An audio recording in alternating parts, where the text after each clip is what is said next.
Bu yaxında mən Şəfqə xanım haqqında, Şəfqə Məmmədova, bizim görkəmli aktrisa haqqında... Bizim nəhəng,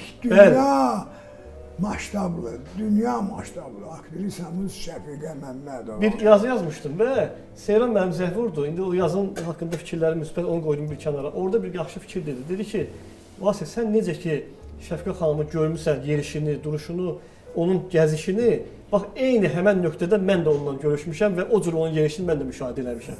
Bunu mən dedim Şəfqə xanıma, güldü o da. Yəni, həqiqətən də nə yaxşı ki, bizim belə bir görkəmli aktrisamız da var və Seyran mənim də bax, belə bir fikir onun haqqında söyləyib. Teatr haqqında bir-iki cümlə deyim. Həm də siz teatrda əməkdaşlığınız olub. Mən teatr kino şöbəsində işləmişəm, mən teatrda yatırdım. Bəli, deyin. Bütün intriqaları da bilirdim orada falan.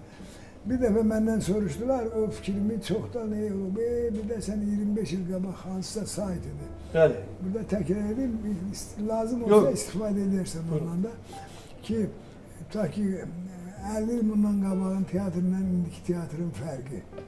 Dedim onu xırdalasaq, gərək 2 gün oturaq söhbət edək. Amma mən xırdalamıram. Bir cümlə deyəcəm, o bəs edəcək. Dedim, bizim baş teatrımız, məbədgahımız Akademik Milli Dram Teatrıdır. Doğrudan bizim məbədgahımız belə deyil. Dedim, zəhmət olmasa bir gün gedin ora. Orada indi demirəm, onları mən aşağılamıram.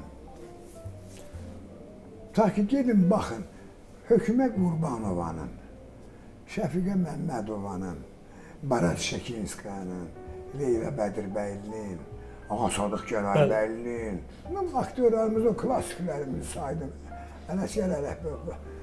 Gedin, onların qrim otaqlarını soruşun ki, bunlar hansı, kim, harada qrimlənib. Və o otaqlarda indi kimlər qrimlənir? Onların siyasını üzbəüz qoyun, bax, o teatrın fərqini onda görəsiniz. İndi sənə də elə cavab verir.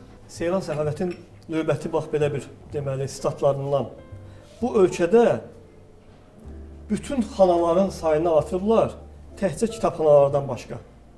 Necə möhtəşəmdir. Hala baxsa, indi həqiqətən də restoranlar da artıb, kafelər də, amma kitabxana göz o dəymir. Kitabxana yoxdur. Bilirsən, kitaba münasibətimiz bizi bir təhər eləyəcək.